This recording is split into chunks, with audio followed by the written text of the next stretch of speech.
I guess just the offense in the sixth or seventh or whatever it was, basically just what kind of came together for him? Well, that was one of those. I don't want to. We're not going to count on innings like that a lot. For the most part, I was not pleased with our bats all night. I thought we gave away a lot of the bats, and I just saw the stat sheet for the first time, 10 strikeouts, so definitely did. But that inning, it just came together. We got some hits, some loop singles that fell. Anytime you do that, string some of those together, you're going to score some runs. So kind of a fluke inning, and I'm glad we had it, but overall, I was not pleased with our offense tonight. Hartung had 5 RBIs in 1 inning. Was that 1 inning? Yeah. I had no idea. Never seen that before.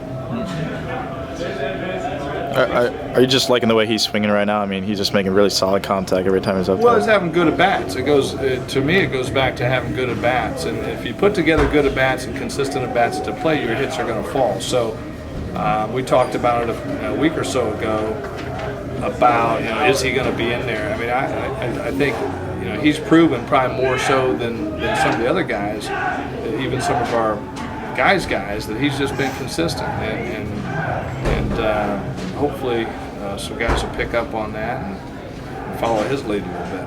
We've talked about this before, but I mean, how much does he kind of just steady the kind of the structure of the lineup? Well, we were struggling. I mean, we were struggling in that 5-6 spot kind of all season. So, the Moose swinging the way he is, but that's nice to have him in there because, as I said last week, it's nice now. I know I'm just writing that name down. There's no thinking he's the guy, and I think consequently that's helped him relax and settle in too. So that definitely helps us.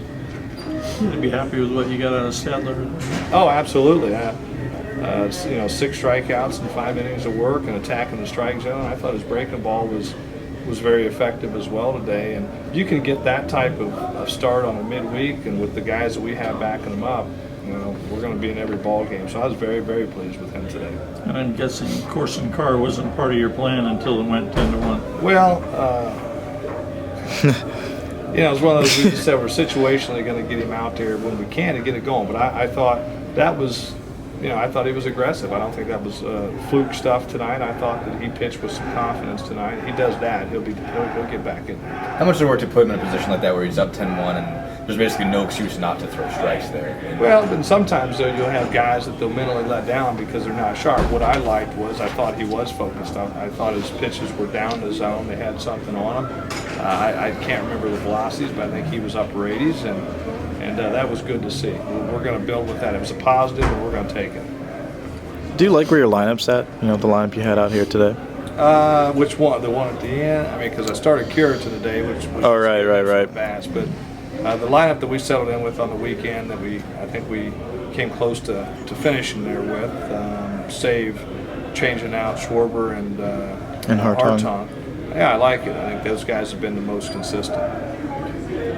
You mentioned giving to bats, but I guess one guy starting to struggle a little bit is Kyle. Is that something is there anything that you're seeing with him right now that worries you? No, I mean, you've been around this game, and you can't sustain excellence all the time in this game. You can try, but you're going to go through some ups and downs. I think the important thing is when you're going through the downs is that you have some maturity and know. And you ain't going to hear anything from this coaching staff other than you're a good hitter and stay with it and just keep putting together good at bats. But when you start trying to do more in this game is when you have failure. Scoring a lot of half the games, it's just getting deep into the pitching staff. Kind of a theme for it.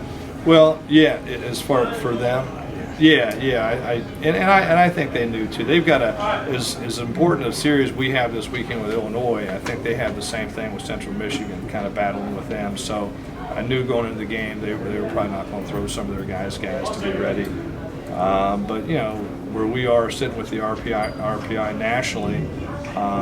Every game's important. So we brought in Harrison in the 5th, and I was telling Higgy, our pitching coach, I said, we need to win this game, plain and simple. But I was glad to see us cut in them a little bit and open it up. You had to be happy to see Will Hyde get a couple of good at-bats. Yeah, I love that kid because he comes, if you could watch him practice every single day, he does exactly what he's supposed to, not that other guys don't. He does exactly what he's supposed to do. He doesn't say much. He works his tail off, and it's like you want to reward a guy. So the reward for me to him was getting him into the game. he doesn't know, but he rewards me because I love to see him be successful. And yeah, I'm very happy because that kid, he's just such a great kid and a hard worker. I love to see him have that success.